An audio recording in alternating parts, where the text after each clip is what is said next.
شهر رمضان الذي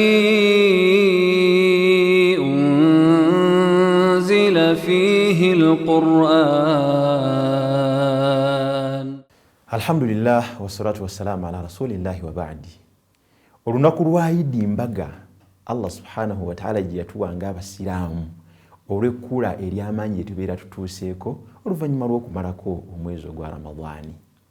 Abaddu ba Allah subhanahu wa ta'ala, naye okumanyanga obusiraamu bulungi nnyo era bwajja ne butulambika butya bwe tugenda okusigala nga tweyagaliramu mu mbaga eno ne tusigala nga era tusanyusizza ow'ekitiibwa Allah subhanahu wa ta'ala. N'olwekyo mu zimu ku mpisa ez'embaga eya Idi mulimu okubeera nti twambala ne tunyuma ne tutonya mmooli. N'olwekyo omwami Semaka olaba otya bw'oba olinamu amaka gonna gayiweemu ebyambalo, omukyala anyume, abaana banyume, naawe kennyini senkagala obeere ng'onyuma.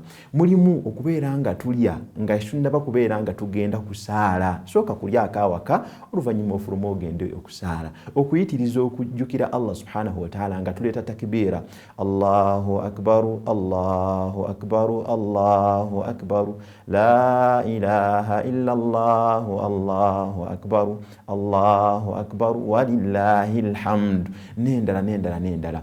Tukubirizibwa okubeera nti Idi tugisaalira mu kyererezi, ffenna tuveeyo n'abakyala ffenna tukuŋŋaane we tugenda okusaalira eswala yaffe ya Idi. Tukubirizibwa okubeera nti tugisaala ebeera ya raaka 2, eraaka esooka zibeera takbiira 7, ate eraaka ey'okubiri tuleeterako takbiira 5 nga tugiyingiddeko. Tukubirizibwa okubeera nti tuteera n'obubaka obwagaliza bannaffe Idi ennungi. Tukubirizibwa okubeera nti tukyusa ku makubo, kwegamba obusiraamu bufuna ekitiibwa, ogendedde muli n'okusaala ate kumirawo mu kkubo eddala. Tukubirizibwa okubeera nti twewala ebyo ebiyinza okunyiiza Allah subhanahu wa ta'ala, bane tetusanyukira mu bikiri n'ebirala ebifaanana. Olunaku olwa Idi lunaku lwa ssanyu, lunaku lwa kulya, lunaku lwa kunywa, lunaku lwa kunyuma, singa tunaaba twewaze okubeera nti tudiibuuda. Idun Mubarak.